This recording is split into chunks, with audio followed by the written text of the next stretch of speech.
All right. What's going on, guys? Welcome to an episode of Hyperspace Depression. This is episode 19 of Hyperspace Hype. Super somber episode, frankly, because this is our May the 4th special, by the way. Happy May the 4th. May the 4th be with you. We will be discussing with the full crew the episode Victory and Death of Clone Wars, the series finale. And we'll be getting into a lot of things regards to Clone Wars in and of itself. But joining us today, we have Brandon. Yeah, everyone. This episode certainly wasn't victory or victory and a lot of death. Gosh, it was a depressing episode, but am I happy Clone Wars is over? No. Dave Filoni, I love you. You are an amazing man. Ready to get into it then, though, at least so. Also joining us, we got Evan. Hey guys, it's crazy to be with you guys on a Monday. Still feels kind of weird here. But yeah, a very emotional episode of the Clone Wars. Super pumped to talk about it and say goodbye to what we've been watching for like 12 years now. So very emotional. Can't wait to talk about it. Also joining us, we got Carson. What's going on, guys? And welcome to Filoni's latest serving of depression. It's a bittersweet end, but I'm excited to kind of recap this journey in a way that I'm sure we all have different double Carson. Anyways, we all have different relationships with this show, and I think that this just boiled it down into one episode of just what Clone Wars is and how long this journey has come. So it's gonna be great. Let's break it down. Yeah, so we're gonna dive into it. Already got a first comment here. Oh, really wish the Sith was coming out. Yeah, man. When did that supposed to come out? 2022, I think. Well, speaking of Revenge of the Sith, Nathan, you probably have an announcement about something that you want to drop. Oh yeah. Surprise, let's turn into an announcement. Sure. Yeah, so basically what I'm working on, it's not gonna be able to post it on YouTube because copyright sucks. But effectively I am going to be uploading with a specific link I'm going to share out. I have intercut the entire Siege of Mandalore arc with Revenge of the Sith into a full feature-length film, a giant epic that's about 3 hours 45 minutes around that time frame. I put it all together and I think it actually works pretty well. Pretty emotional, and it gets pretty somber as well, just even more somber, just with all the different layers. But we'll talk about that when we get to this episode right now, which I'm so curious how you intercut it. Oh, yeah. I had fun with Star Wars wipes, Yes.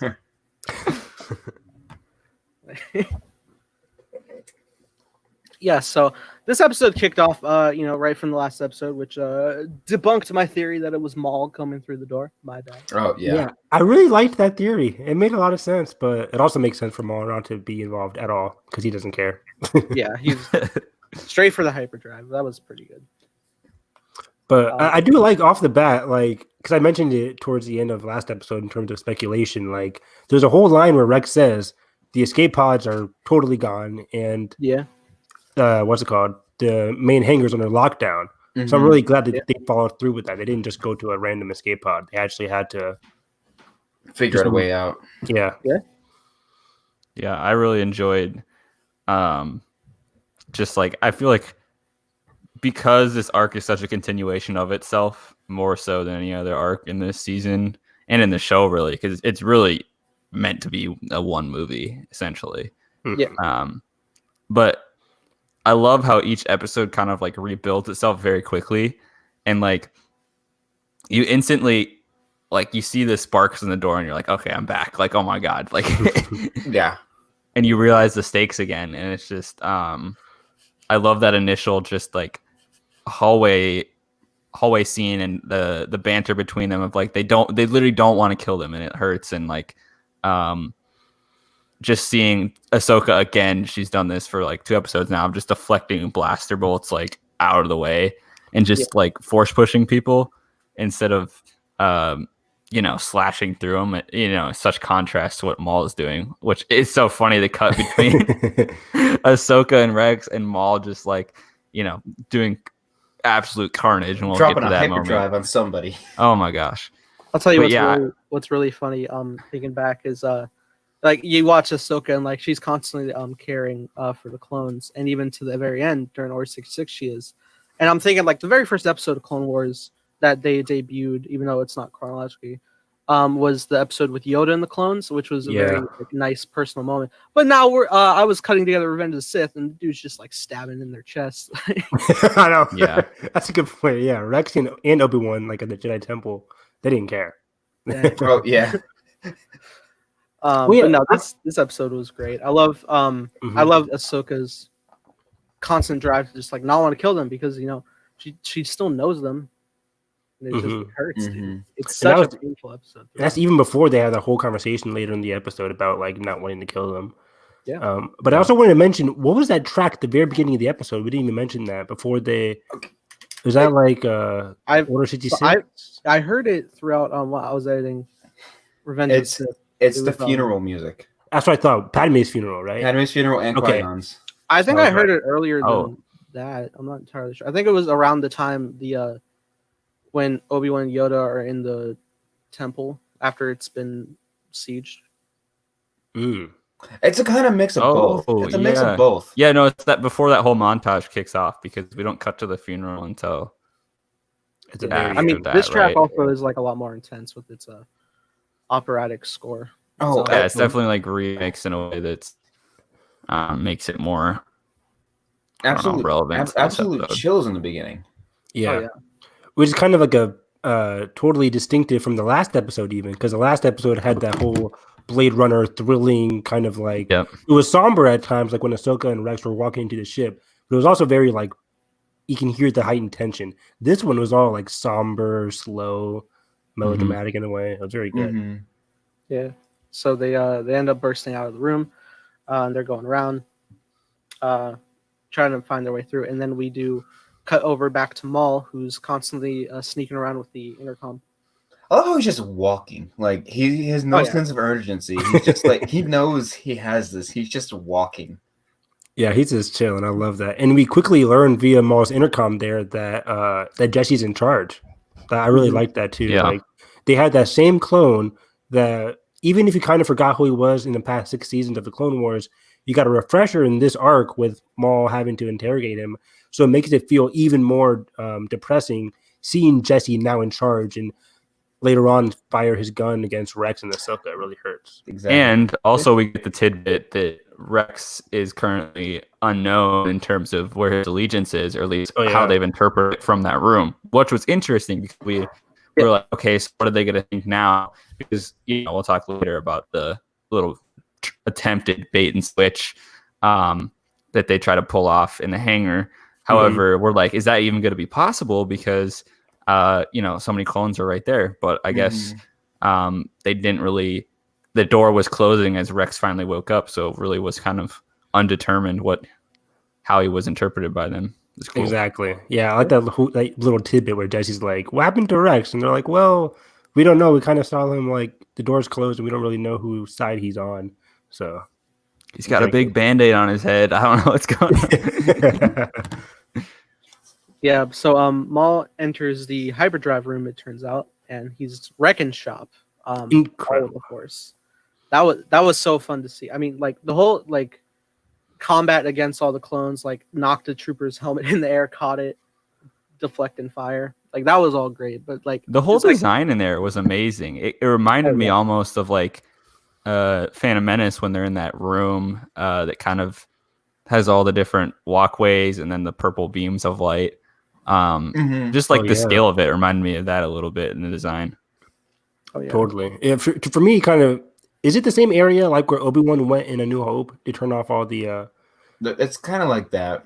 Yeah, yeah. It's similarly designed. Yeah, I love Maul, seeing the Force like.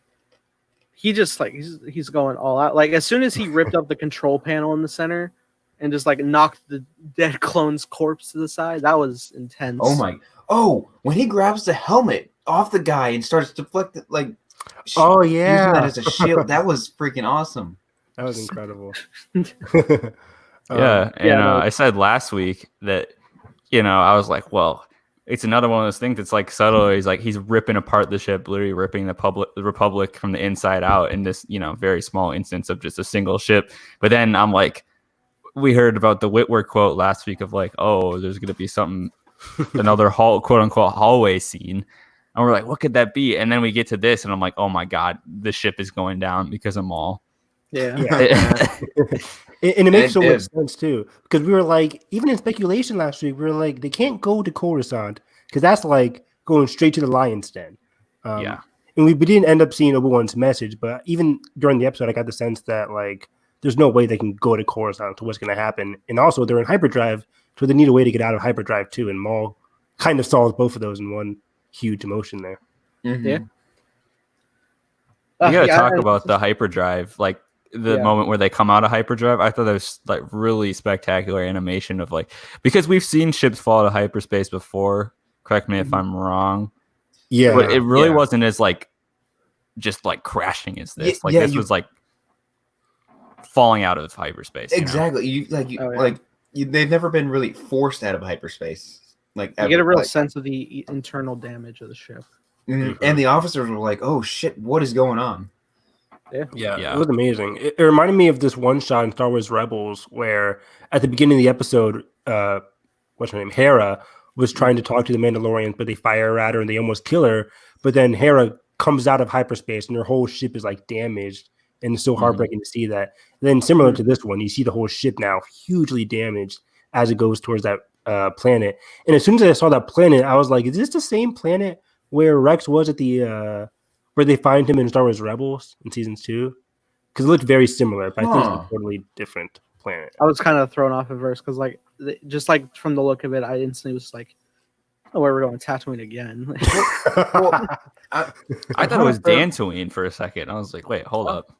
Upon a third viewing, they mentioned the word that it was a moon a few times. Well, yeah, the orbit of the moon. Where it goes. Mm-hmm. Yeah. Yeah, my thought was they came out of hyperspace and then the moon like pulled them into the gravity of the planet, and then bada bang, bada boom, crashing towards the planet.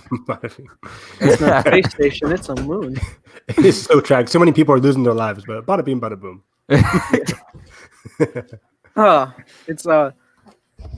It's interesting how like that whole course action went, and then by the time Ahsoka and Rex are in the hangar getting like updates what's going on, like it's getting bizarre, and then they do notice a shuttle that they can take. Mm-hmm. So they open the doorways, but like whole huge army of clones. They were waiting. I'm like, oh shit. Yeah, Jesse's pretty smart here.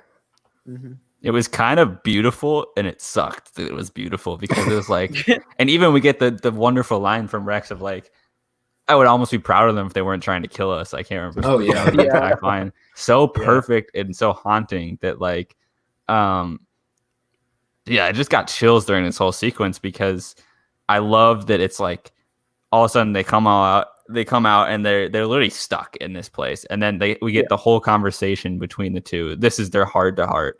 Mm-hmm. Which I was surprised it was this early in the episode. I thought it was going to be closer to the epilogue.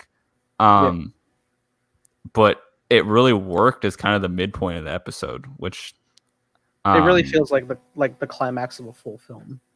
Yes, totally. And Ahsoka pulling off the helmet and Rex with those damn tears, man, he's gonna kill me. It got me again. I'm like, oh no, like Rex crying because you could feel it even before she pulls off his helmet. Like this is why I love with characters with helmets that you can kind of gauge their emotion off of their actions. And even when Rex is like yelling at Ahsoka, like they're going to kill you, like you have to fight first. His whole dialogue is heartbreaking for sure because Ahsoka is just like, I'm not gonna kill them, and he's just like, well, I hate to tell you this, but they don't care. Mm-hmm. Those soldiers, my brothers, are willing to die and take you and me along with them. Hurts. Perfect. And even Ahsoka is like, so, and then Rex is like, oh, what are we gonna do? Surrender? And it's like they know they can't surrender because they're gonna die. Like it's just like they keep exhausting every single option, and they know that there's no other way out but a fight, and it just sucks. D. Bradley Baker's vocal performance in that scene. It's like you can really good, feel the emotion. I love it. Yeah, great call there, Brandon. Very underrated in terms of this entire arc, really, for D. Yeah. Bradley Baker. Exactly. He's been getting Especially some Rex, great yeah. stuff this episode. Even last episode where he's like shaking, you can hear his voice trembling before he like has to listen to Order 66. It's so deep. Mm-hmm. Yeah, it's just because like you forget he voices every single clone. Like it's the reason we keep forgetting is because he does such a great job giving each clone their own characters. Yeah, he really shines through. And Ahsoka gets that fantastic line, probably one of my favorite lines, where she says, "They may be willing to die, but I'm not going to be the one to kill them." Yeah. Yeah. Perfect. It just sums up Ahsoka's character in one nutshell. Like she understands the situation, but she's still not going to go against her morals and her decisions. Exactly. It's so well done.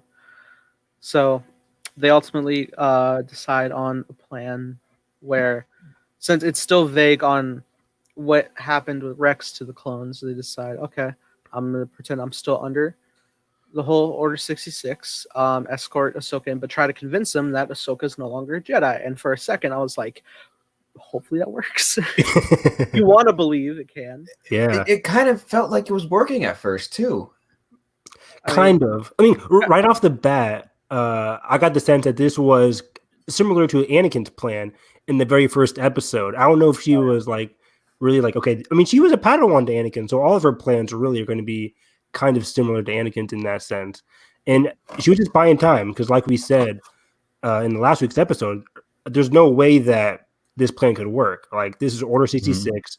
Even if you have her like caught, the order is to execute her. So it was only just a matter of time before they really figured it out and knew what they had to do. But I like how Ahsoka was just biding time, similar to Anakin in episode 1 of this arc, where he was just like biding time and just waiting for the right moment. This was tragic too. You know, the tragedy of Ahsoka Tano, kind of that. It honestly reminded me of the line where I think Trace and Rafa, when she finally reveals to them that she's a Jedi, or that she left the Jedi Order, she's like, you can do that. And it almost goes back of like, once you're a Jedi, you have that association and whatever that brings with it for your entire life. And it's like, it's kind of a rigid perception against you forever. And it was just really, you know, even though they're under this order, it just kind of like hurts because she is just buying time. And there's nothing else they can do in this situation. And I love, we'll talk about this later, but the inventive action in this episode was really, really good, of like how it's like I knew they were going to get out, but I could not predict any of the things that were happening, of like all these things like shifting different levels and like, but not trying to kill them. And then the droids coming in. It was just crazy. Yeah, I even wrote that in my notes when I was rewatching the episode. It was such an intense, off the cuff kind of action, the whole action sequence right after this interrogation moment, because it's like they're running, they have to find a ship, they have to do this and that. Like, it felt very like off the cuff and like a Mission Impossible kind of way. Very awesome. I personally feel like they would have made it if they dropped all the hangars at the same time. They only dropped 2. You know what I mean? Maybe the droids could only like lock on them one at a time at the panel. Yeah, that was one of my assumptions too. But yeah, so they I mean, the whole like sequence of moving through, and they're like fighting, and that's when Maul also enters, and he just sees the shuttle and he instantly guns for it. Just like I don't care. And even like as Ahsoka starts pursuing him, like he doesn't give a damn. He's just like, you wanted this chaos. I'm out here. Whitwer was so good in that. I honestly thought Maul would have at least given them like the chance to get on the ship with him, but he's just like, yeah, screw you guys, I'm out of here. Yeah. And I honestly think like Maul gave Ahsoka probably like 3 kind of chances. Even when she like tells him to go cause chaos, he even asked her, he's like, want to help me? I mean, it's classic sarcasm, but he's like, want to help me have a fighting chance? Yeah, want to give me a weapon? And Ahsoka kind of cuts it off. I was like, no, I'm not rooting for you, dude. Like, get out of here. So I think I think we were kind of expecting like more of a team up than we got, but really this situation is so dire that they're both like sprinting towards that ship. Oh Like, yeah. Yeah, you can totally feel the stakes, especially as she's trying to pull down the ship while there's clones behind her shooting at her. I'm like, because I'm thinking, like, what is Ahsoka's plan here? Even if she gets the ship down, she still has to fight Maul and the clones and try and protect Right. Rex. It's just so much. You can feel the stakes. Right. I And really- I love that she has to make a choice between the ship and Rex. And it's awesome that like an awesome character moment for Ahsoka that like even though it may mean certain death, it could, any moment in this episode their life could have ended. She still chooses Rex and to help her friend in that moment. Yeah. I kept thinking that at some point there was just going to be a force of like they're so pinned down by the clones that like they have no choice but to like work off each other to get out. But ultimately, just having to let Maul go is really, it's a sucky choice, but like was overall the right choice to like aid Rex. Mm-hmm. Yeah. And just that whole sequence of like, I mean, when she like had the lightsabers and moving in the circle, that was amazing. Visually fantastic. And they just drop. In a You know what perfect- it reminded me? It reminded me of the deleted scene from Revenge of the Sith. Yeah. When they're doing like the little, I think the hand movements or the mouth movement. Yeah, the mustache. And they concoct the plan and they just cut the floor. Yeah. Mm-hmm. Yeah, somebody mentioned that. I was like, I didn't even watch most of those Revenge of the Sith deleted scenes, but it did look very similar to that. They're great. Yeah. I was obsessed with my bonus feature DVDs. But yeah, also so sad, the droids. Oh yeah, Oh, Jesse's like F those droids. Yeah, Jesse's still They're like pissed taking off. out like dogs, dude. That's not cool. Yeah, well, you got the one droid hanging over with his cable, pulling up Ahsoka, yeah. and then The oh my others god, were like I was just actually- worried in that moment, and then I can't remember if like was it R7 or the other one was over by the input to like open the control doors and panel. stuff. Yeah, Yeah. But cheap. I love cheap. Dave Filoni. yeah. Just We got a couple more people in the chat as well. Yeah. guys. But yeah, I like that Ahsoka and Rex were getting shot here. They were actually getting wounded, and it made for a very more intense and dramatic. Also, conclusion to the Ahsoka was tired in this episode. Like, yeah. you You could could tell. sense it the Oh my entire God. time. Sure, both Yeah. physically and emotionally. And we got that last episode a little bit when they were pinned down in the med bay, but here it was just like desperation. Yeah. Oh yeah. You know what could feel kind the of bummed desperation. you know what kind of bummed me out? It's like, yeah, like I get their decision to stun them and not to kill them, but had they killed them, it would have been a way easier escape. Oh, definitely. I mean, Well, just yeah, like that's what Maul sucks did. about it.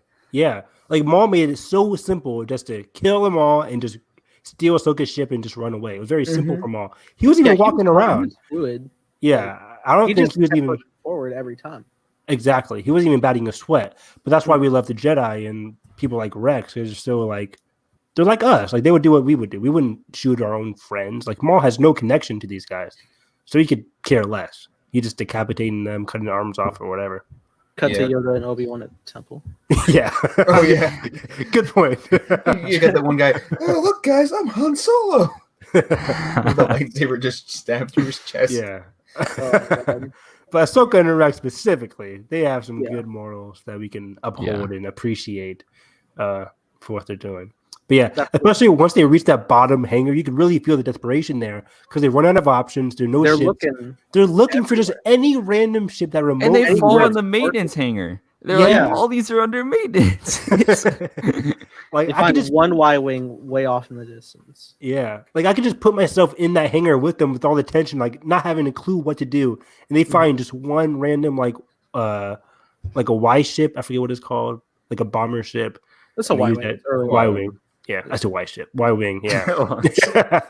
To escape. And it just I was like, oh my god. I could just breathe a sigh of relief once they found it too. It was intense. Oh yeah. But then even by the time they do make it out, Rex is falling with the debris and it's not activating it. It's not even turning on. Not. Oh yeah. Oh yeah. I mean, I just love this held my entire breath sequence. there. Yeah, me too. I was holding my breath. And I just love this entire sequence of ships like falling apart while main characters are already inside. Like Oh, we got yeah. that with Revenge of the Sith. Spoiler alert! It's like at the end of Lost Stars too, like where the ship's falling apart. Oh my Um, yes. The book cover. yeah, basically the book cover. I literally just downloaded Lost Stars. So Oh, sweet. Yeah, not a huge spoiler. Great Ship book. falls. But yeah, I just love didn't that whole think about concept. Lost Stars, Perry. Yeah. Man, so much in this episode. And I love that like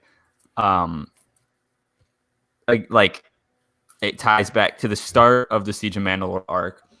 Ahsoka and Rex have that moment of like, you know, back like old buddies of like, no, I didn't bring you a jetpack or whatever, blah blah blah. Here, and it's kind of a friendly thing. And then at the end of the Siege of Mandalore arc, it's fight or flight. Literally, Ahsoka, Rex falling into like not working ship, and Ahsoka like skydiving, trying to like jump off debris and get into the ship, and literally within an arm's length of it and trying to get into the. Oh my god! And then just flying off of it before she can grab hold of it. Yeah, like, Yeah. Oh, it just felt so kinetic and everything going on. I'm like, oh my gosh, I'm just so rooting for Ahsoka. I know she lives, but just all this chaotic tension was so amazing. could you guys imagine if this came out before Rebels? Oh man, we didn't know what was gonna happen. Yeah, Dude, man, that would have gotten me so much. oh, you're totally right. That would have been a totally different experience. you wouldn't know. Like, if all you have is the knowledge of the films and these characters have not appeared in them, be very worried. Oh yeah. Yeah. You know what's good is like, my friend actually has not seen Rebels, and he knows nothing about it. So he's literally having the best viewing experience out of everyone.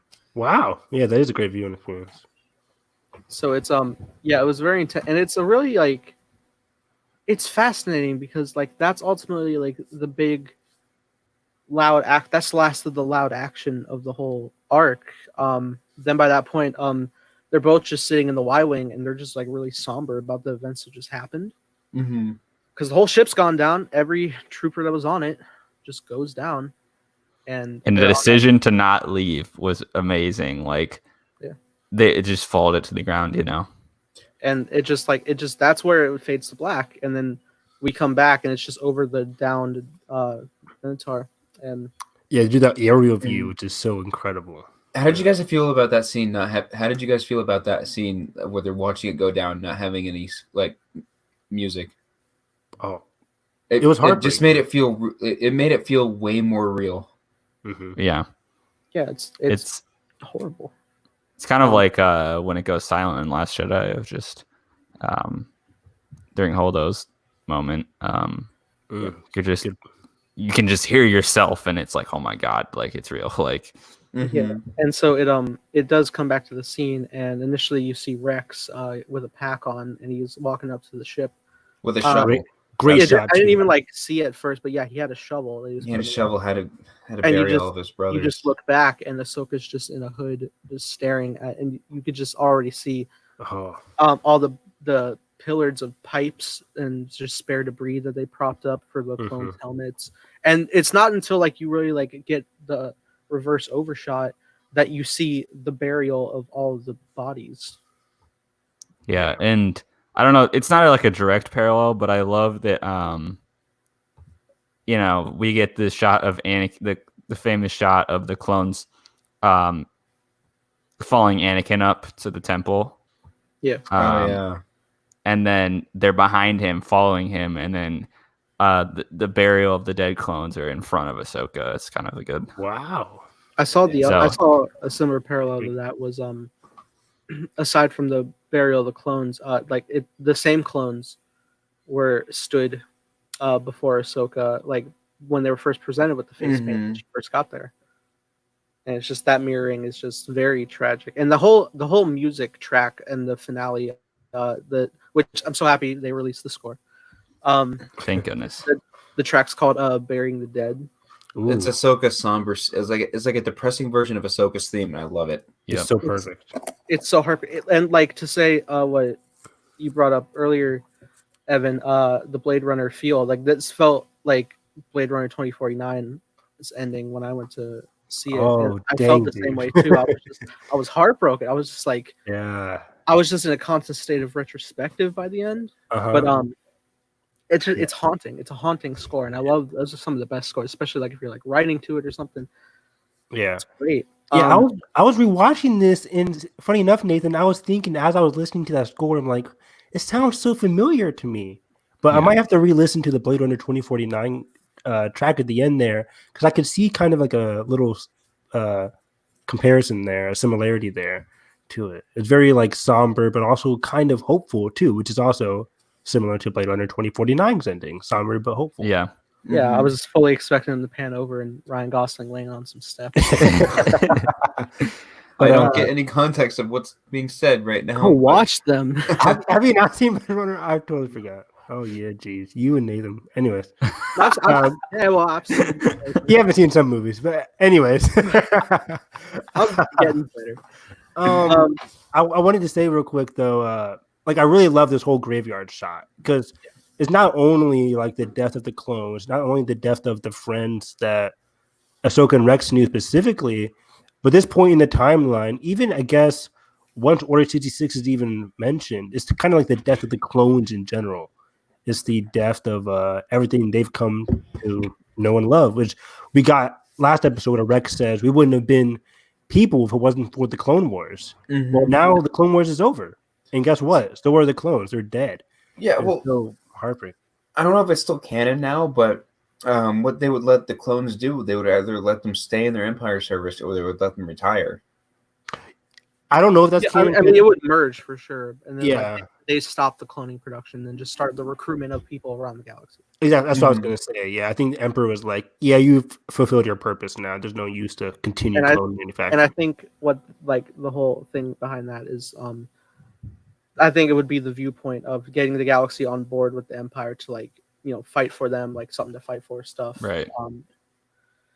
So yeah, it's interesting. And like one of the biggest heart tugging moments is when Ahsoka's standing there and she has her saber. She's hesitating, man. Yeah, she's like weighing it out, like if she like really feels like she's gonna let it go. And then like she even like hesitates back a bit before fully dropping it. It's really sad. And Really sad.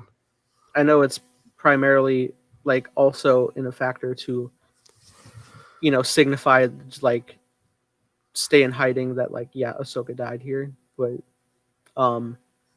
to also like let go of just like this past and like how you have to move forward.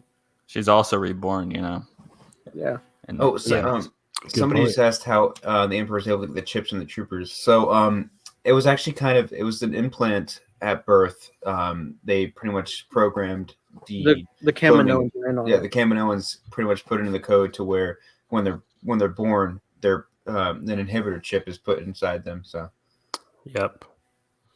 But yeah, seeing her drop those sabers, she didn't actually bury them. She just kind of dropped it, which is very nice. Yeah. So does that retcon the Ahsoka novel? Or I don't know. There's been so many retcons to the Ahsoka novel, anyways, that I don't think Filoni cares, and it worked. Yeah, it's a good retcon. It works because of the scene that leads up exactly later. Yeah, I mean, she's saying goodbye to her old self there, and like Carson said, she's reborn right there. Not exactly Ahsoka the White that we saw at the end of Rebels, but Ahsoka the Gray. Like I hate saying the word Gray Jedi, but yeah, I mean, that's what she's slowly becoming, because she's not really a Jedi. She's just somebody in between, following her own code, her own morals. And I also like the notion of, especially in this arc, Anakin was the one that gave her those specific sabers. Yeah, so when she's letting go of the lightsabers, she's kind of letting go of Anakin. Like I don't think she knew what happened to Anakin. She didn't. What we saw in Shattered, she knew something bad happened to Anakin. That's all she really knew. But technically, something bad happened to every Jedi. So she doesn't really know. She probably thought like he was in Crossfire or something like that. Exactly. She probably thought he died. Considering her realization in Rebels, when she realizes that Anakin is still alive, she's super shocked. Yeah. But yeah, she's saying goodbye to Anakin, saying goodbye to that connection there between them, their older brother, younger sister connection. Is very sad just thinking about that, especially what we get in a and it makes the whole saber scene in episode 2 of this arc, right? Or was it 1? I can't remember. 2. 1. I don't know. The saber fight? No, saber handoff. Because, yeah. Oh yeah, one. It was like the first 15 minutes. It makes that whole scene heartbreaking because Mhm. then in the the next scene we get the same exact shot of Anakin holding the frozen saber, Mhm. and it's the same feeling of just through the same object, and we just get that emotion of back to a remembrance. I'm honestly wondering what happened to her other saber, because Anakin got and I was reading up on it a few weeks ago.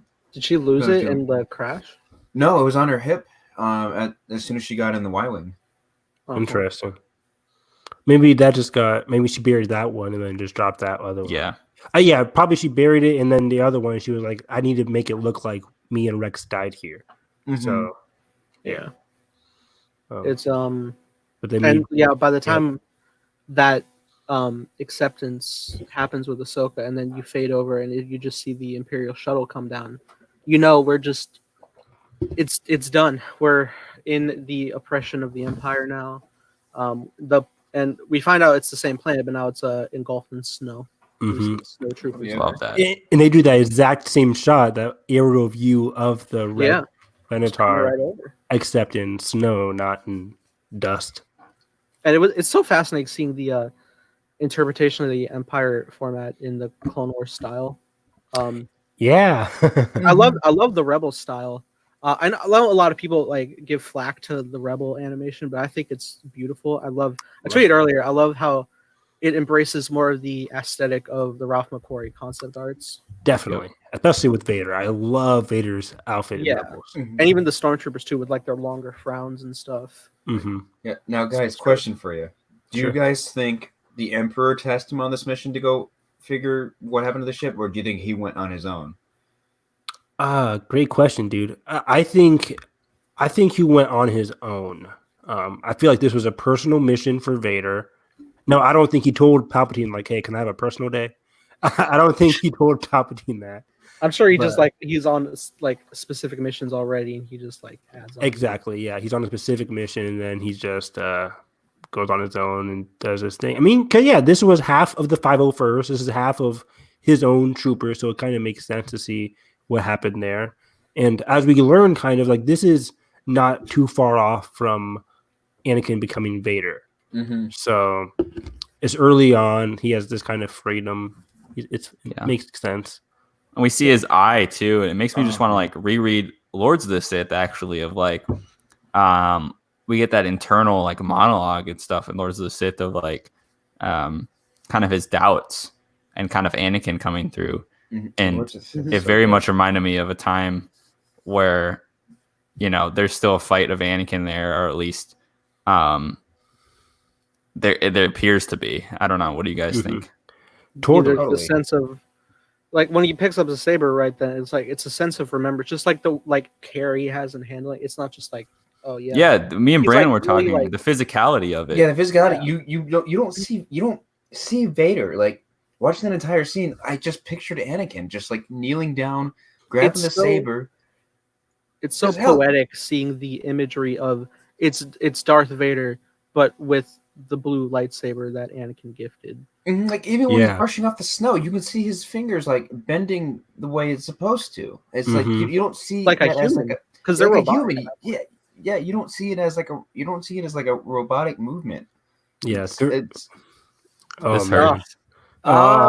Yeah. Because like it's still like Ahsoka next to him in a way, Mm-hmm. Yeah, like you were saying, the early shots.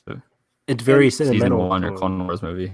It gets and it gets even more heart wrenching when you hear the squawk and he looks up and it's the that's our thumbnail. But yeah. Jeez, thanks a lot.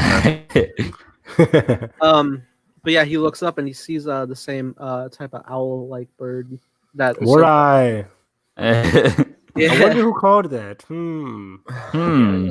Yeah, I was so happy they did it too, because that's a perfect way to symbolize Ahsoka's that she's been there first of all, but also that her presence is still in that area, still with the dead clones, her past friends. Oh, so good. I have no idea when I don't know when the scene takes place. If it's before or after the Rebels' confrontation. I think before, way before. You think so? Yeah, I way think so, before. yeah. A decade probably beforehand. That's fair. Yeah, probably like not too deep into the Empire. Yeah, but that's why I love it, because this whole that short passage of time of Anakin slowly becoming Vader, which is why Charles Soule, if nobody has read it yet, Charles Soule, his Vader run, which I just bought it today. I'm gonna Awesome, read dude. it. That's incredible. Like right after he becomes Vader, that's when you get that sweet spot of a little bit of Anakin doubting himself, trying to find if he made the right decision or not, and turning to the dark side, and the consequences that brings. And you kind of see that here with the Rebels finale, where he thinks Ahsoka is dead. At that point, he thinks Padme is dead, but he realizes that Padme is dead. All his ties to his past is gone. He's exactly, lost. Brandon. His whole connection, his whole bond is just severed between his past self. So, and all he has left is the dark side of the Empire. That's the dark side Empire, and that constant anger. When he's walking in that suit now, he's in constant agony. So it's just so heartbreaking. And then when he's holding the lightsaber, he's not only seeing Ahsoka, but he's seeing Anakin Skywalker there too, because those are his lightsabers, his crystal that he helped give back to Ahsoka there. So, man, I mean, it's crazy. Yeah, and he probably feels something through the Force there too. It's like you're picking up a relic of the past, you know, like Force echo. You know? Do you guys think he's thinking like, is Ahsoka really dead, or? Oh, totally. Yeah, because like also in Rebels, like he senses like, oh, the apprentice lives. Yeah, I love that line. The apprentice lives, and then she realizes at the same time too that, oh shoot, this might be Anakin, even though she wants to doubt it, even in Rebels. But also, quick question. I mean, I got a lot of questions, but why do you think Dave Filoni chose to have this epilogue in the snow? Could we see it in dirt? So he could have easily just had it also in like the same kind of set piece, but now he switched it to like the cold. Is that to symbolize? Maybe I feel like it could be like symbolize like the cold isolation that Anakin is in now. Well, both Anakin and the galaxy. That too, and I think it also just symbolizes the entire galaxy is just frozen over. Yep. Like the Empire has put so many restrictions on the entire galaxy now. Wow. And in a matter in kind of like a season changing, you know, in a matter of that much time. I love that we see the probe droid and the troopers and stuff, because it's a total shift in a matter of. I think Evan was right when this is kind of. I think if tops a year. Yeah, exactly. Yeah. Which is, and so it's so quick. It's like the transition of power is just, you know, that's what makes Order 66 so devastating. Not only from what it caused, but like how fast the tide had turned, even though it was inevitable for some time. It's like all of a sudden there's like this grasp on the galaxy. Exactly. Yeah, I agree with everything you guys are saying. Also, because Vader, I guess, his cold heart too at that point. At least he thinks that it is, because he's lost everything. Yep. Also, the composition of it. Just look at the it's beautiful. Vader suit, just like against the white snow, is awesome. Yeah, good point. I have a question. I'll bring it up in a couple minutes. Okay. It's not related to this episode exactly, but it also is. So I'll bring it up in a minute. Okay. Let me look at my notes. The shot of Vader walking away. It was really good. And they symbolize off of Ahsoka's orange helmet too, not just an ordinary clone helmet. This was Ahsoka's helmet. Yep. So Ahsoka's saying he's walking away from Ahsoka in that aspect. Hurts. But also, so what do you guys think the meaning? This episode is titled "Victory and Death." Yep. Yeah. So we get the death part in terms of like the death of the clones, the death of Ahsoka's past self. Who do you think was victorious here? Besides the Empire? The Empire. And the Empire in that way? It's literally victorious that, like, in the sense Sidious, I guess. Yeah. But it just seems so odd. We don't even see Sidious here. If we talk, like, the characters, I feel like victory in, like, we survived past this event, but also there's so much death in result of it. I mean, is it even really a victory at all? Yeah, exactly. That's where I'm going to, Nathan. Yeah. Like, for me, it's like there was no victory in the Clone War. The Separatists lose, but the Republic also loses because everything just turns on its head all at once. Like, and it was all staged. Like, yeah, exactly. Dang. Yeah, which Palpatine, or not Palpatine, Maul even contemplates in the last episode. He's like, it's so genius. The person that started the Separatists also is the one that started the Republic and ends it all in one foul swoop. So I agree too. I think victory in terms of that, Ahsoka and Rex get to survive and live another day, because they're basically the only ones that survive this whole encounter. Poor droids. Yeah. And then, they're the only ones that get that sense of victory. But also at the same time, you can't have that sense of victory without the consequences and the death. And you have Maul just taking off, going into hyperspace. I swear he's done this like 3 times in the animated show. Like, what did Obi-Wan say, guys? Obi-Wan even said, like, he always manages to get away. Yeah. Come to me, O Dathomir. Yeah. So I think Maul's presumably going straight to either Dathomir or Crimson Dawn. I mean, he's Dathomir. Those crimes. I mean, his whole plan from the get-go was like, he already knows this is going to happen in the galaxy. Just while the chaos is going, grab what you can. Exactly. Chaos is a ladder. Do you guys where do you guys think Rex went? Do you guys think he went back to the Republic just to try and see if he can save any of his other brothers? Because they never made the report. That's tricky. I mean, because the report never left the ship that he was on Tano's side. That's true. Yeah, everybody that knew died.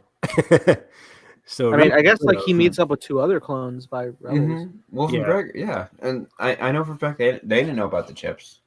No. But like, I don't know. I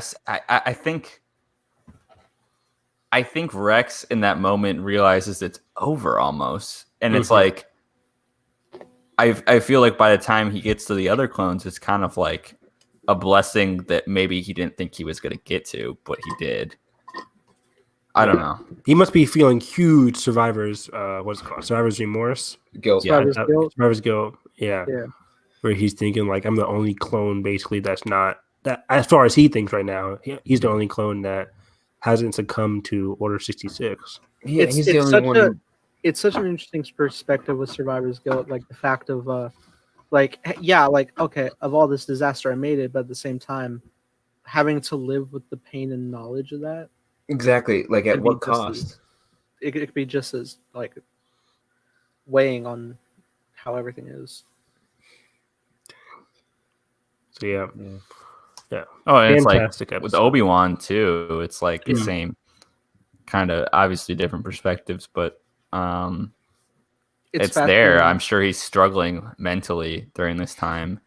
Yeah, and I'm sure him and Ahsoka, this is some of their lowest points, but they're kind of have to begrudgingly move along. And I have to commend this episode for the way it does end. Because initially I think a lot of us going in expected like, okay, we're gonna like get through the Order 66 event, but then we're gonna like set specific paths for you know the bright future ahead, like similar to like how Revenge of the Sith ends with like we've got through like all this horrible stuff, but a new hope on the horizon. So I feel like a lot of us expected like everything tied neatly in a bow, binary sunset, all that stuff, but no, we get a very somber score, and it's a like really reflective, like true feeling of like what this does to like people that lived through such an event. A part of me felt like we would have ended with Obi-Wan's message to the galaxy, to the surviving Jedi.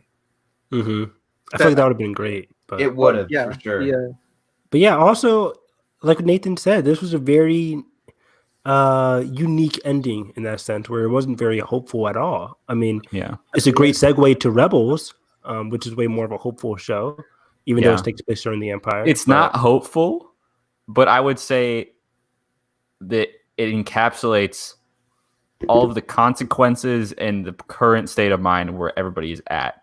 Yeah, you have the helmet, you have Anakin / Vader, and you have Ahsoka's lightsaber, and of course, the painting on the helmet. It's all there. Yeah, which is I think it actually like illustrates a good message of just like seeing how horrible things get would just like give the mindset like this can't be the end, like we have to keep going. Yeah, exactly. And just seeing the shot of Vader walking away, so you also get the sense that he's walking away from Rex too, because that Yeah. clone trooper helmet also symbolizes clone, which symbolizes Rex. So he's not only walking away from Ahsoka, he's also walking away from Rex. Even his friend's gone. Yeah, even his best friend's gone. Because even outside of Ahsoka and Rex, I think the best relationship in the Clone Wars is Anakin and Rex. Yeah, exactly. Yeah, it's so much great missions together. Even in season 6, like there's so many fun missions that they go on to. They're like brothers to each other. What fully encapsulated it was the Citadel. Yes. Yeah. Mhm. Where Rex loses, like I forget his name, Hardcase, I think, or something. No, Hardcase died earlier on. I think. One of the troopers, one of Rex's closest friends, died. Oh, it was the guy we see saved in this Echo. arc. Echo, yeah, Yeah. It was Echo.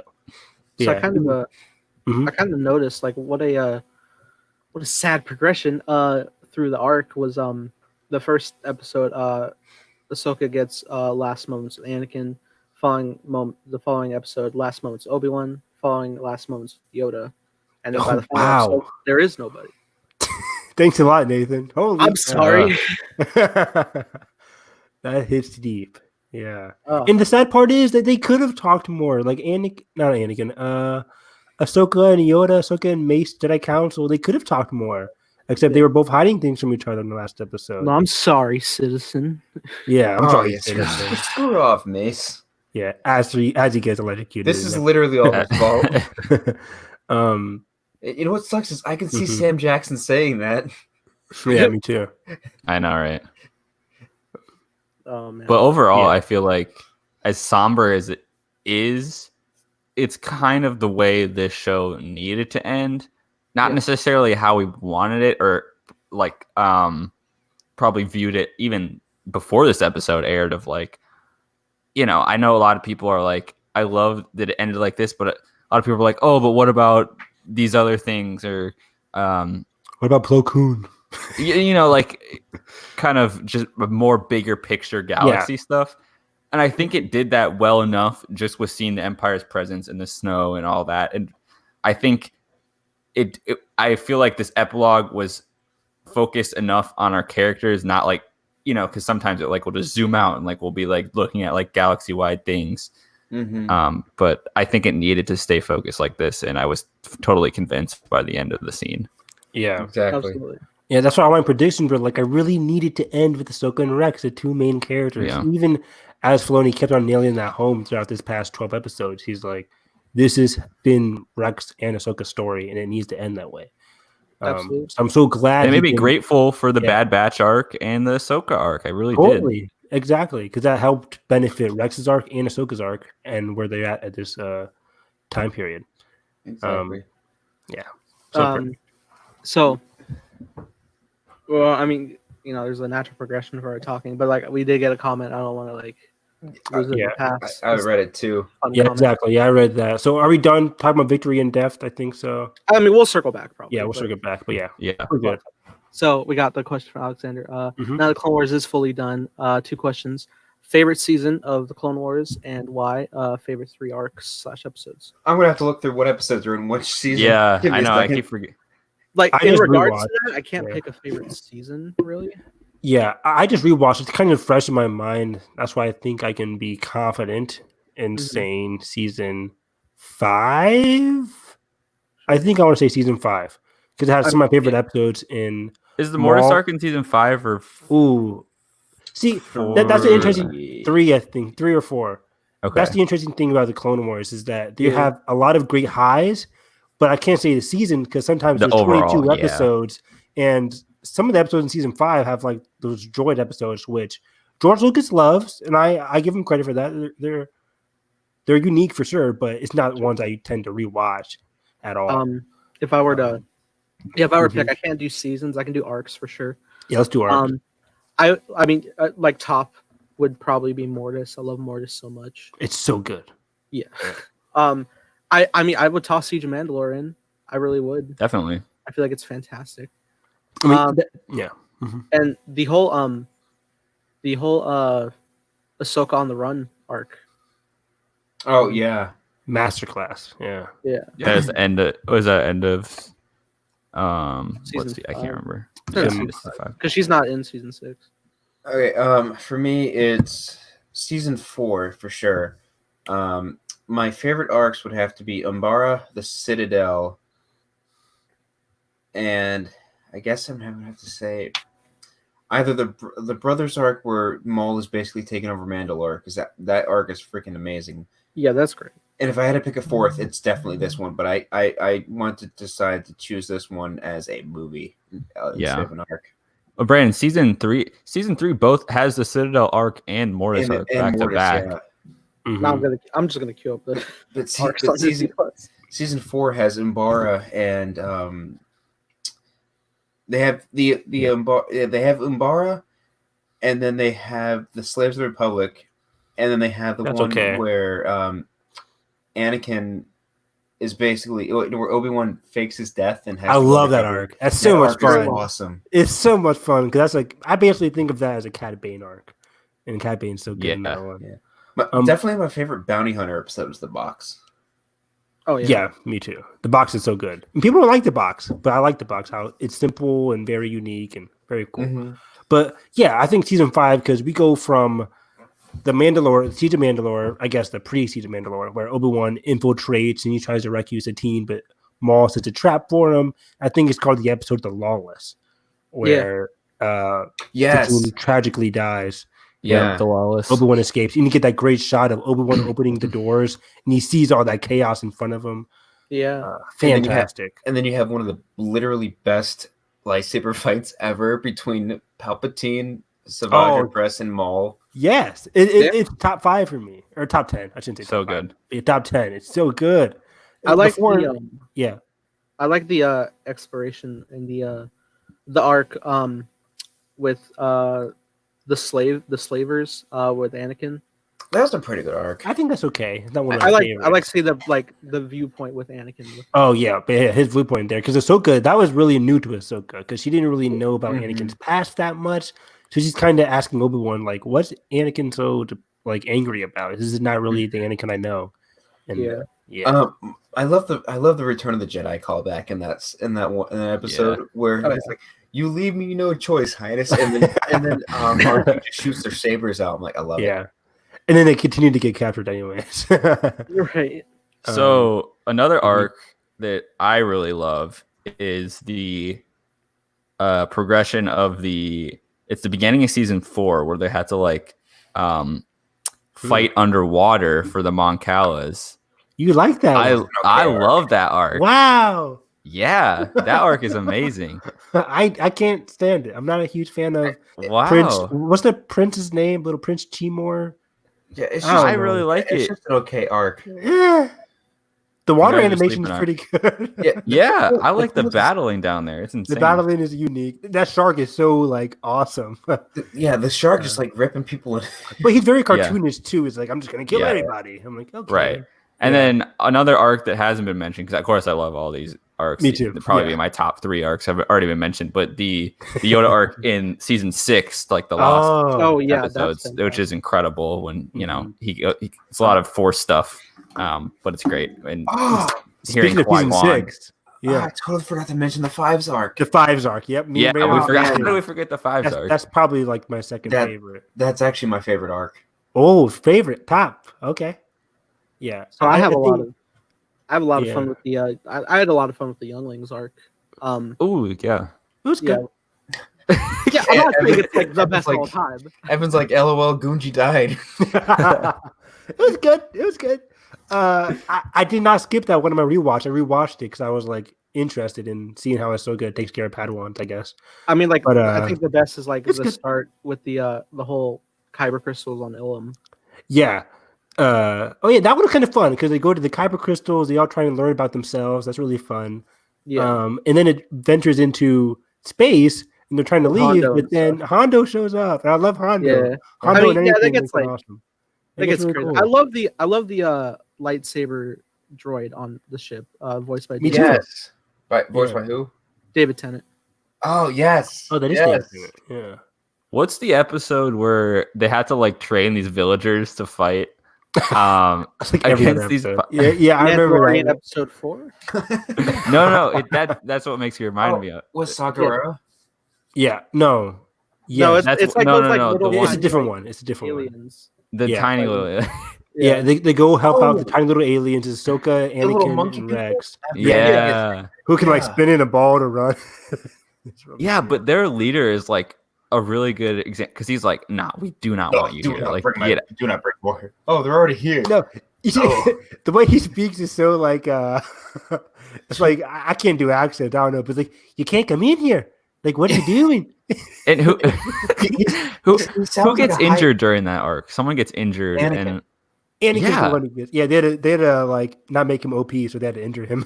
yeah, and so You like know- Ahsoka has to take a lot of responsibility, if I remember right. You're And- right. with Yep. Ayla Secura. But Ayla it's Secura. funny. He sounded like the high pitched version of Queel. Basically, yeah. Yeah, that was kind of a fun arc. The small arc where R2 disappears. Oh, that- the very first that's arc a fun they ever one. animated. It's fun for sure. I remember that's like one of my like earliest memories was like there was a lot of popularity of just like the whole Anakin R2 thing. Yeah. I I remember the one where he has rewatching- to rescue Padme from like the was that on Naboo where she was like she got like under this thing like underground thing. Oh, You guys remember that? the What was blue that? virus? shadow virus? Yeah, what was that? The blue shadow virus. It's I can't say it without getting demonetized, but yeah, What? that's What? what it is. The- Oh, Oh Yeah. yeah. I have no idea what you guys are talking but yeah, Bomb Bad Jedi. dude, Pumphead Jedi when Jar Jar was like, Mr. Jedi. Ooh, also you the know- episode when they raid Grievous's like lair is pretty Yeah, cool. I was Oh. gonna say Larry Grievous is I That's love Lair him. Grievous. that episode where just like Grievous It's just haunted pulled out house. his blasters, like yoink. Mhm. Kit Oh, Fisto is man. so good in that Kit episode. Fisto was so good. Yeah. Like They even Besides- dirty in the movie. besides Obi-Wan, I think Kit Fisto was the best person to take on Grievous, given his Yeah. like fighting style. Uh-huh. I mean, he Oh, got he three. died He in got like about 3 blocks seconds. against Palpatine. 4 against. He did, yeah. And then Also, like some good Dooku in this show. I'm trying to think of some good Dooku moments. That I Ooh, like when about the show. when what's it called? Asajj Ventress and the other Thousand. Night Sisters, they go in Yep. and they're like kind of like the nightclub Harry Potter BS, where they're kind of like invisible and they they poison Oh him. yeah, And he's like and fighting yeah. with his pajamas on. Uh-huh. He's blind. dude, And he still takes them all on. Oh yeah. Isn't that a Literally. Battlefront skin? that was Like, crazy. That is a Battlefront skin. I don't play And then Mother Talzin's like voodooing him, and then Oh my God. and then Duke was like, Grievous, you need to kill Mother Talzin. Yeah. that was a great arc because that really That's was it. surprising when I first watched that. So Yeah. I remember good. seeing the commercial for it. I'm like, wait a second. Palpatine wants to kill Asajj? Like she was so useful to him, but that's just how Mhm. the Sith work. It's like, oh, you're not useful to me. Or Dooku could use her to attack him. So Sid's just like trying to prevent that. So he's like, you know what? Kill your own Padawan, make yourself like seem more trustworthy to me. Ironically, even though a couple years later, Palpatine has Anakin kill him. Because he's not Mhm. trustworthy. So I it's had so fun with tragic. I had fun with the Ryloth arc. I thought that was pretty It's fun. good. Yeah. I'm just scrolling through. I'm sorry. I think we touched every arc actually. Did we? No. Probably. No, yeah, there's a 11 lot of No way. stuff. Like, But yeah, I think top 3. I can't. Yeah, so Alexander, going back to your question, I can't do favorite season, but top 3 arcs I think are number 1 is Ahsoka leaving. That's the most emotional arc I think. Mhm. And then number 2, Fives.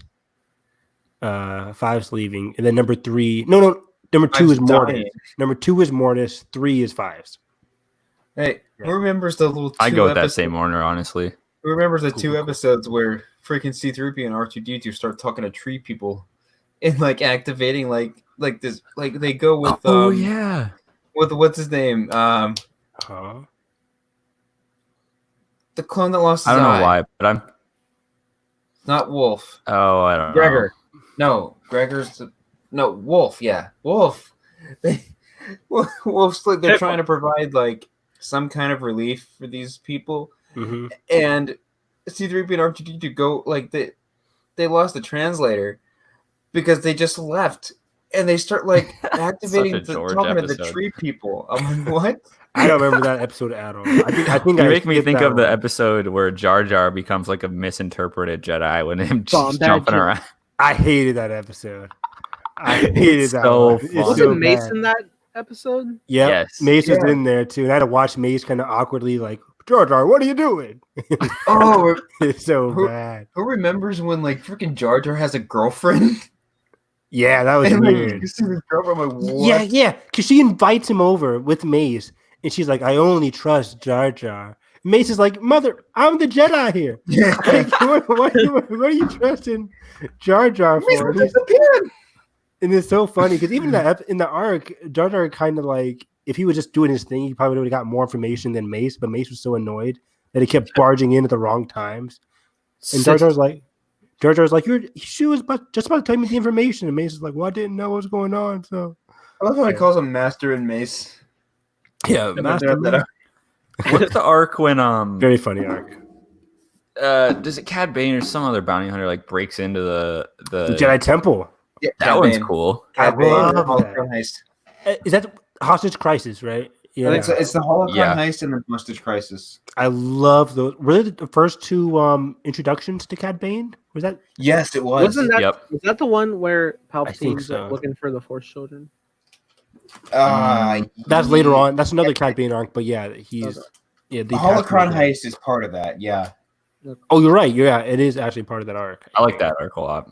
Cad Bane just coming in, wrecking shop, and because he always wins. He fought like Obi-Wan and what's his name? The guy from Dark Disciple, Quinlan Voss. Quinlan Vaughn. He fought Quinlan and Obi-Wan and still lived to tell the tale. Like Nice. Cad Bane is a fantastic bounty hunter. He's the best bounty hunter. You know the funniest part of that Holocron heist video, where after Cad Bane takes the Rhodian baby, Obi-Wan goes up to that one house where the mother is. He's like, "Open the door." I run Discord that one night I was watching that. I couldn't stop laughing. Aggressively polite. Aggressively Yeah. polite. He's like, "Open the door." And then, oh man. Yeah. You know what else? Like, goofy arc is what is like the Zepho beast or something? They like bring it back. The Zillow Beast? The Zillo Godzilla Beast. Beast. I like Basically the Zillow Beast. Godzilla. Basically Godzilla for Filoni because Filoni loves Godzilla. Yeah, Literally The the best, environmental message. crazy. literally the best part about that arc is when the Zilla Beast has Anakin, Palpatine, Padme, and like And R2D2 Yeah. and Yoda Yoda's on the ground. He has them four in there, and Yoda's like, "No, don't fire Anakin, Padme, and Palpatine." And there are two up there. Yeah. Like, literally, if you let them die, the galaxy would have been completely fine right now. Oh, Yoda. Oh god. They're like, no. What about the Clovis episodes? The Clovis episodes are good. They're good. I like the second Clovis arc better than the first one because the first one is just the annoying boyfriend character and Anakin's like cliche, so mad. But then we get the second one in season 6, which is kind of like a banking economic arc. Yeah. Mm-hmm. It's very Where- very where Clovis- deep and complex. Yeah. Where Clovis is like pressured to like do some kind of turnover with the banking plan, and then he fucks Yeah. up. And It's then so they- confusing because I'm they watching back them like I missed this class in econ. I don't know what the heck is going on. No, what happened was he was pretty much pressured by Dooku into doing that, and then he fucked up to the point where Palpatine was able to take over the banking. But they needed the banking because all the Republic credits belonged to them, and Padme was making a deposit, but then they didn't have any money, Yeah. and it was very. They were making their payments, so They weren't making their payments. I was like, "What is happening?" Why is this real? Exactly right. Like it got so real. Taxation of trade. Taxation of trade process. There's Like, 3 episodes of this too. I'm like, great job, George. Kids Clone Wars really- has its lows, but I think we all can agree that the highs make it well worth it. Like Of course, yeah. I'm just remembering all the bad. What's the arc where I had to hunt down like that one hut, and then like Zero the Hutt. yeah, and then Yeah. the other arc. Oh, one arc. Where's the arc that like doesn't like that one Jedi like Barris or whatever like turn or something? Yeah, that's in the Ahsoka arc where she runs away. Yeah, I like that. Yeah, I hate that Barris that was so much great. for that. I do too, but like, Who I remembers mean, the zombie I'll get her point of inventions? view, but oh my god. Yeah, it was so funny because I remember watching that live, and I'm like, who could it possibly be? yeah, But I like that they went back to Barris because Yeah. they introduced her. Earlier arc. Yeah, exactly. They introduced her in the second Battle of Geonosis, where Ahsoka and Barris go back, and they get trapped, and that's where they kind of really bond. Mm-hmm. Mhm. Even though, like, you can see why Barris kind of doesn't like the Jedi. Her master is Luminara. Luminara, the same Jedi who we learn in season 7, the Rafa and Trace arc, who tells her parents to, just may the force be with you. Your parents have died, but thoughts and prayers. but yeah, thoughts and prayers. So Oh. we kind of see why Barris is like, these Jedi kind of suck. I mean, my master Barris has no emotional attachments to anybody. So Oh, you know what? Okay, so I just started rewatching Rebels, and I got to the episode where they're trying to free Luminara. I'm like, wait, Luminara survived Order 66? And then it turns out not to be Luminara, because I'm like, wait, why didn't they just kill her right there? But Luminara, it wasn't Luminara. It was like a hologram of her to I don't to bait. remember any of this. Yeah, It this was- is one. It was in season 1. It was to bait Kanan and Ezra, so the It Inquisitor was can have. fantastic. Yeah, Yeah, my brother didn't remember it either. He was like, "Who is that?" I'm like, "That's Luminara." And then they tried to go to Mustafar, and that's then- where Jedi go to die. And then she walked in, and her body got all like shriveled up and like Mhm. deceased. I'm like, what the fuck? Oh, And then the Grand Inquisitor walks in like he fell right into my trap. Oh, I love Rebels so you much. thought. So good. Oh man, like there are a lot of great arcs for the series. Wayfinder, holocrons. Yikes. So I wanted to ask everybody on this Mhm. podcast. So yeah, Clone Wars has been around for 12 years. So suffice to say, we have grown up with this show. What was your guys' first like earliest memories of Clone Wars? Well, for me, it's between seeing it in theaters and playing that little Clone Wars computer game Mhm. where you would swim as like Kit Fisto with your lightsaber. Isn't that Star Wars Clone Wars, not the Clone Wars? Yeah, but at the same time, it's like I mean, I guess they remember did it that. again. I think I played that. Did I? it was on it was on CartoonNetwork.com. Yes. Yes, it was. I remember that. I remember playing that now. Because I used to always go on CartoonNetwork.com because they had some great games. They did. They literally did. And the Clone Wars one was one of them. They had a Lego Clone Wars game about the I love that game. it was R2 Yeah. missing from Anakin. Uh-huh. Played that a lot. I had Star Wars, the Clone Wars lightsaber duels on the Wii. Oh man, that was Wow. great. Yeah, that was fun. Like just like Lightsaber doing the duel. different like saber movements.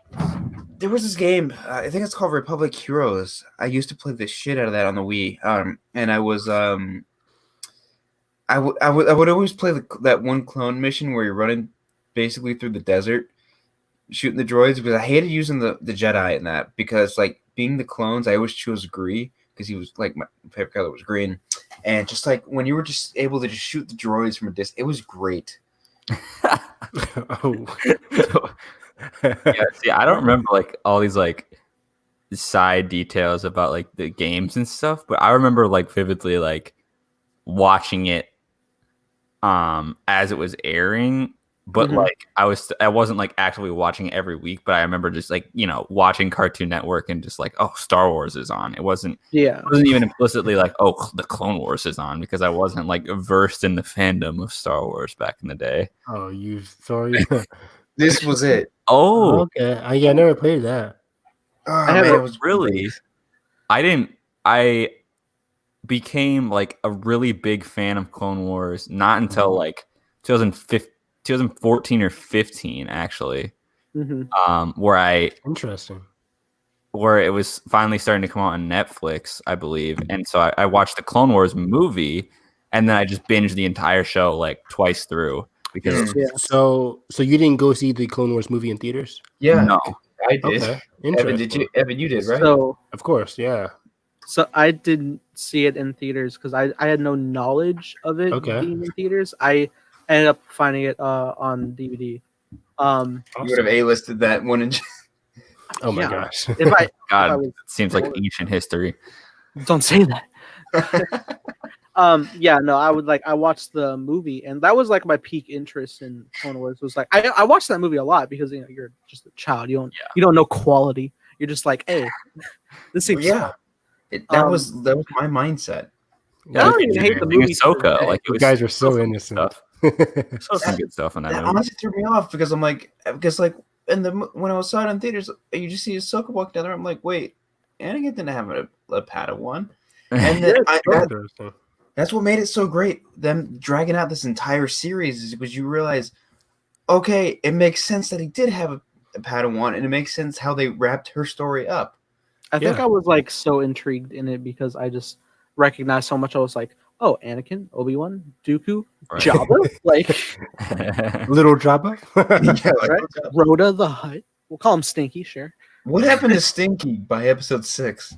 I don't Stinky know. died. He's dead. He got sick. Probably Got runs sick his own. and then he died. He's in the Vader comic. He gets killed. No, I'm kidding. he got sick again and he died. I will say, like, one of the earliest things I like really fell in love with Clone Wars was not just Anakin and Ahsoka, but like the whole Twilight ship. I really enjoyed. I thought it was. What do you mean by Twilight ship? It's the broken down ship that they used. Oh, okay. Interesting. Yeah, I think for me, so little backstory, like, so by 2008, the Revenge of the Sith is over. I thought there's gonna be no more Star Wars movies, and I'm like 12 years old, so I see like the commercials and the trailers for the Clone Wars movie. I'm super hyped, and I go with my dad and my brother to go see the movie. And I think I remember thinking it was okay, but I don't think I ever watched it again outside of seeing it in theaters. Like I never bought the DVD. I never had an incentive to see it again. But for me, some of my earliest memories was just watching it every Friday. When I went to my dad's house, we just watched the Clone Wars every Friday, and just it was amazing every Friday night. Because Friday nights on Cartoon Network were just filled with a lot of great TV shows, even besides the Clone Wars. But yeah, watching it every Friday night was pretty much all I kind of remember. And even then, I remember loving Cad Bane every week, seeing the trailers for next week, getting super hyped and excited. It really kept my trailers like at the end, you know, like so good. Like I definitely remember. Also early on, like because like the movie came out before the show, so when the show had actually debuted, I only saw like the first couple. Like I was intrigued from the get-go because I was like, oh cool, Yoda and some clones, and also this Ventress person looking like the same Ventress from the previous 2D Clone Wars. I was like, oh, it's interesting. Yeah. What time did the 2D Clone Wars come out? It was 2003. 2003. Yeah. It was 2003, 2004. Wow. Right before. The Revenge of the Sith came out. So I would have been like 8 years old. I don't remember watching. Because were those also on Cartoon Network? Yeah, I think they were in snippets of like 15 minutes in between. Yeah, I think I watched like reruns like around this time the Clone Wars was coming out. Yeah, I think it was like a sideshow kind of where it was like it was like in between shows. Yeah, because I remember like I don't know if YouTube was that big of a thing back then, but I remember watching like the 360p stuff on YouTube. Like, oh, this was a thing. Like, remember when 360p was like the biggest one you could go through? Like, yo, yeah. Somebody stitched all 2 hours of it together. Yeah, exactly. It's on YouTube. It's easy to find. Yeah, that's why I usually watch it now. It's great. It's still great to watch, and it's still James Arnold Taylor's Obi-Wan, so that's fun. But yeah, I remember like I only saw like the first few episodes. Like I saw the Malevolence arc and stuff. Yeah. But overall, I didn't keep up with watching like through the progression. Interesting. I mean, I would still like see it advertised, but like I didn't like I wasn't actively like seeking it. But I did also. I was still like into like the different stuff. Like I had like Clone Wars toys and things. It was funny. Like one time, like back in like elementary school, I was on the playground. I remember hearing like this kid talk with friends. Like, yeah, I think this next part of the Clone Wars is supposed to tie Revenge of the Sith. And I was just like, oh, that's interesting. And nowadays, I'm like, who was his source? Yeah, that'd be funny. Yeah, no, it's crazy. But like now, like it would just like continue to progress forward. And I still remember like whenever it was advertised, like I remember it was a huge deal when the episodes with Chewbacca were gonna premiere because like they were like really advertised now. Oh yeah, like everyone was saying, it was a long like the fandom of like, are we going to get more Star Wars? Really? I mean, Yeah, exactly. It was like 3 years after Revenge of the Sith. And I remember I was way more of a Harry Potter fan at this point, at least. so was I. I was way more of a Harry Potter fan than Star Wars, at least after Revenge of the Sith. Because before that, I was like super excited for the prequels. My first Star Wars movie was Attack of the Clones. So I was very excited to like ingest Star Wars. But after Revenge of the Sith, I started dipping way more into Harry Potter because, what's it called? I think Prisoner of Azkaban came out like 2005, 2006, something like that. And then Goblet of Fire was like 2007 or 8. yeah. So yeah, I was way more into Harry Potter because that had like progressive more stuff, and I was reading the books. But then Clone Wars kept my love for Star Wars ignited throughout like all of high school, middle school, and everything. Nice. Incredible. Yeah, it honestly became like kind of like if I didn't have anything to watch in high school, I just put on Clone Wars, even though I've seen it a million times. If I was gonna take a nap, I've seen Clone Wars, but I would just put Clone Wars on. Like, there's nothing better than putting on the intro, the galaxy in Paris, like just hearing that and just like you feel at home with Star Wars with the show on. It's amazing. Yeah, I remember like when I did finally jump back in to start watching it again. Like I saw like bits episodes here and there when I was like trying to like get back into it. And I was still like loving it, but then like as I did with a lot of shows, apparently I just like fell off into like doing other life stuff and then like editing. But then like one day I got like super sick and I couldn't even leave my bed. But I knew they were on Netflix, so I just had my phone and I was queuing up arcs. So I was like, oh yeah, let's check out some stuff. And I was just like, oh, Darth Maul, the team, no. Like, so what age was this for you, Nathan? Like when you started rewatching it? It was probably like 3 years ago. Okay. To get like properly like into the flow of the arcs. Okay. I remember watching that episode of Clone Wars. Speaking of, you reminded me of Darth Maul. I remember watching it on cable when that episode came out. It's showing Darth Maul in a little glass mirror, little glass ball that Mother Talzin Yeah, the glass little ball. like, wait, what? Darth Maul is back? Lost and they my don't mind. expand on that for an entire freaking season. An entire season. It felt like forever, right? Because entire season. And like they debuted the episodes out of order too, right? Yeah. So, God, wait, what? You're not going to basically Darth Maul coming back? Yeah, it was an entire year. Like it was one fall to the next fall, not knowing anything besides like Maul might be coming back. Yeah. And it was, oh man. Seeing his return, I lost my mind. Yeah. It was so fascinating just to watch from like the progression of like, what the hell, spider legs? Like, and just let's see like today how far we've come with Maul, like not just like through the Clone Wars, but also like we went through the entirety of like the bit of the Clone Wars to Rebels to back to Clone Wars, Solo, like exactly. For Maul's return, I'm gonna say what Hella Greedo said. Like, let's just say if I were to watch the Clone Wars now, like if I never watched it before, and if I had this more like adaptive mindset of, okay, this shit needs to make sense. The way they brought Maul back made total sense. Like it worked because like they didn't have him like planning revenge. No, he completely lost his mind. I love his characterization. How he's like, he's a broken person because like he was like groomed and just then cast aside, and also just like the fact like the person who made him, how he is, and think how well it paid off to basically pit against Ahsoka's morals in this final arc. Yeah, like that's such a big deal in Phantom Apprentice.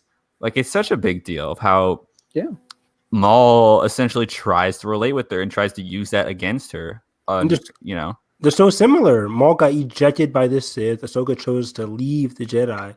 And who would have ever expected this to happen where Maul and Ahsoka have that kind of relationship by season 7 of the Clone Wars when Maul was just some kind of random character with no dialogue in the Phantom Menace. Yeah. Like that was so unexpected. Like Filoni grabbed that character, and George Lucas as well, made him into more of a mythic Star Wars character in a sense with in terms of his like motivations and everything. In a lot of ways, this show is kind of like bridged kind of casual fandom with like getting into Star Wars more. I feel like a lot of people, I think it's one of the most accessible shows where it's kind of like you can jump into any of these arcs and kind of with any basic understanding of Star Wars, as long as you understand that it's the Clone Wars and it's during the prequels. It's all you really need to like kind of grasp. And I think a lot of people can just get into it and get to different things and just kind of it's like for how like small the time period, it's so much different Star Wars within one show. Mhm. Absolutely. Yeah. See, Sam Witwer actually put out a tweet. He says, "Can you imagine if you told people in 2008 that the finale of Clone Wars was gonna be all about Ahsoka, a resurrected Darth Maul, and a random clone for 2 hours?" Yeah, Like, Fantastic. They've Not at done all. phenomenally these 12 years. exactly. and the fact that it came back is still amazing. Yeah, let's not forget that. Like A just successful 2 years ago, we didn't know it was ever coming back. Yeah, we got I mean the whole Clone Wars saved campaign that finally paid Wow. off, and thank God this season didn't bomb. Like this was a legit fantastic season. Yeah, Mhm. Um, Yeah, I wonder how many new subscribers got Disney Plus for the Clone Wars, similar to how Mandalorian got people excited for yeah. Disney Plus. Well, I'm sure with the Siege of Mandalore arc now, yeah, yeah. this arc definitely helped. I would love it if they put it as a separate entry. I mean, still have it in the list, but put it as a separate entry that just plays through continuously without the title markers. If Oh, they could yeah. stitch it all together, Yeah, that that's has what to I'm saying. happen eventually. I don't know Yeah. when, Yeah, but it has. I would love a separate 'Cause like I think they entry for also that. because didn't they also like I think they did that for the Maul arc. Yes, the end Did of they? season 4. Yeah, they distributed its own DVD as like a film. presumably. Yeah, the return. What? Yeah, it's and like if you look up Darth Maul, it's like some like hour and a half cut. Clone Wars on Letterboxd, it's actually an entry that you can do of a movie. What? Yeah, That's it's crazy. I am just Oh, now hearing about this. Wait a That's insane. second. I might have to rank that. Okay, I think it's got a They all 4.0. stitched together. of course it does because it's Star Wars. Fans. So yeah, That's it's crazy. it's such a fantastic journey. And one of the last things I wanted to ask you guys is since we've come so far in this Clone Wars progression, and now we got that finale, which was so profoundly different. I wanted to know, like, what were your guys' initial thought process and feeling as soon as the episode was over? Like, as soon as Created by George Lucas hits the screen. It was a mixed bag of emotions for him. Like, one's like, it's over, but at the same time, like, man, it's over. Yeah, like I shouldn't say proud because I had no involvement in terms of the creation of the show, but I was happy in a way that I'm not happy that it's over. I'm kind of sad, but I'm also happy in the way they executed this finale. Like I would have had it been no other way. Like this was perfect. Vader, Anakin, Ahsoka, Rex. It was so tightly focused. I was very relieved and happy. And like this is why I love the Clone Wars. These last 4 episodes had everything I love about the Clone Wars in one big package. And it was everything I wanted. Yeah, and I think a lot of the satisfaction for me was like That's just what I'm looking for. being proud of how it was executed. And even though that we kind of ended on such a low point in the galaxy and kind of a low point for these characters, it was satisfying to like know that that was the right thing or the right emotion for this kind of turning point and ending of Clone Wars. I'm mainly happy. Like, what gets me is like I'm mainly happy is there's a sequel to Clone Wars with Rebels. Like as soon as I finished that episode, I started watching Rebels. I'm like, all right, I'm hooked again. I need to rewatch Rebels with knowing the full context of everything that happens now. That's I'm a gonna great rewatch point. both actually. I'm gonna rewatch Clone Wars first just because I didn't get a proper rewatch in like most people did before season 7. So I'm gonna do that and then go right back into Rebels, and I'm excited to just have these shows and do it all over again. That's gonna be a great experience for you, Carson. Because as I was watching this finale, I was like, I wish there was a way where I could have just rewatched all of the Clone Wars and right up to the point, yeah. Right, like because I did. I rewatched it all the way up until season 7, but rewatching from season 1, episode 1, all the way to season 7, episode 12, in one go, that must be incredible. Because I still haven't rewatched. Outside of rewatching every episode before I do the podcast, I haven't like watched them all of this arc in one fluid like movie like motion. Yeah. But yeah, like Carson said, I was super satisfied. It's kind of odd because when Rebels ended, I think I was in tears because I was in tears a lot at the end of season 4 Rebels. Like there was with the Kanan episode, with the War Between Worlds, and then the finale. Like I was in tears a lot. I didn't cry here, but I was very satisfied because 12 years of my life is gone. This is George Lucas's last contribution to Star Wars in a way. Yeah. And it's funny that it's ending like shortly after the sequel trilogy as well. Like right now, Star Wars really is crossroads, you know. Yeah, it's in the crossroads. Like right now, Star Wars really is going in a brand new direction because everything after this is not going to have anything to do with the Skywalker saga, as well as nothing to do with George Lucas in terms of his contribution with the Clone Wars ending with Siege of Mandalore. Yeah, the only things we'll have still left inside this timeline is Mandalorian, Jedi Fallen Order sequel, and potentially the Rebels sequel, and that's about it. Exactly, and those are all from 3 unique different creators, like Filoni, who's learned basically as an apprentice to George Lucas, just like Rebel. Favreau, honestly, and then you have Jon Favreau, and then doing Mandalorian. Then you have Respawn doing something completely unique and different with their timeline as well. So very exciting. So I had an interesting progression. It's all weird, just because if we just take it back to last year with Celebration, the whole event was just like peak Star Wars fandom, and everything feels great, and you're just you ride that journey, and then by the time I end up getting the Rise of Skywalker, I was real shook up by just the whole outcome, and it was it felt weird because like after the first initial viewing, I was like felt empty in a sense, and even like going back, I was like, I still like found stuff that I was having fun with, but then just like the progression, I was just like, there's just like some things that are just like shaking me up, and there was just like more discourse in the fandom again that just comes along, and it's just like it just shakes your whole enjoyment of stuff. So I guess I was just kind of like riding like outward of my whole peak enjoyment of Star Wars, even though I still love it. And then as like this whole season 7 kicked back up, it was like, all right, we're having fun. I'm still like feeling pretty okay, but I think it was a big moment when the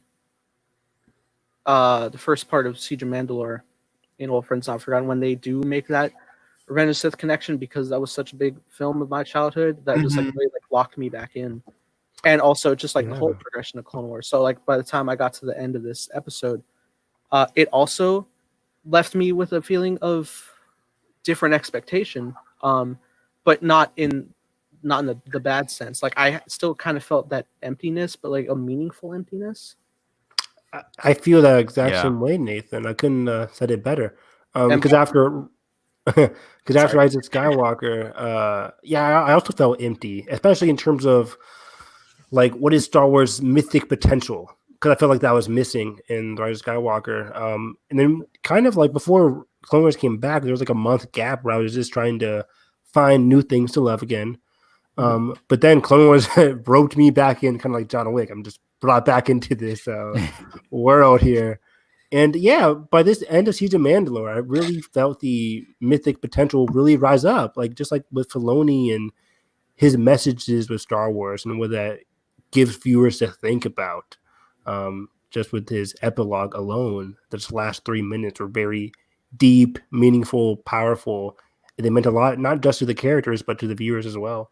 Gotta do a Dave Filoni deep dive episode. Well, because we're gonna be finding more topics kind of in these lull periods of stuff to do, and I feel like we could do like creator breakdowns, like even that could be an idea of like great idea talking about their progression through Star Wars through storytelling, which would be we can talk about like Filoni, JJ, Ryan, Favreau. So I did an interesting process. What I was doing is once the episode ended, and you see like in my reaction I posted, like by the end I was just like kind of like stunned, speechless.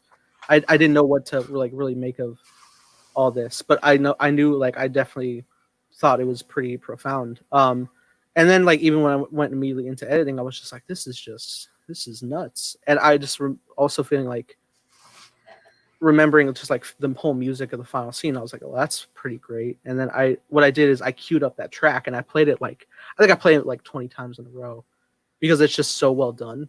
And I think that started like affecting me. Don't do this, you'll get depressed. Don't play that track. But it's just so good. And then what I go on Twitter because I'm just trying to pass time, and I see Star Wars tweet out their May the 4th video.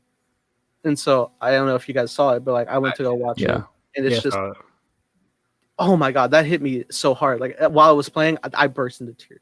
It's just like kicked back with seeing all the different stuff I progressed through. Like especially like there's so much recent. It's just like it really just like hit home. Like yeah, man, I love Star Wars. I love it so much. Yeah. yeah, I love It's fantastic. But that might be a best note to leave off on. it. Definitely. Yeah. Great as any. Yeah. Mhm. So, yeah, like what a great time. A whole 12-year progression. Sad to say farewell, but you know we'll always have it to revisit, and we have Rebels to dive back into to just like continue on that story and further beyond with the Rebel sequel, hopefully. So, had a great time.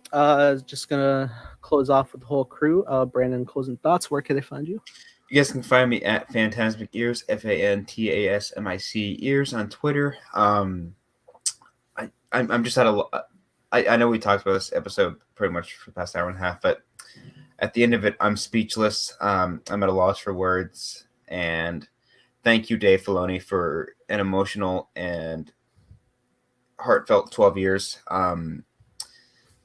You've really given me a childhood to like waking up on a Saturday morning, just having like the freshly recorded episode from the night prior, waking up Saturday morning, eating breakfast, watching the episode on the TV.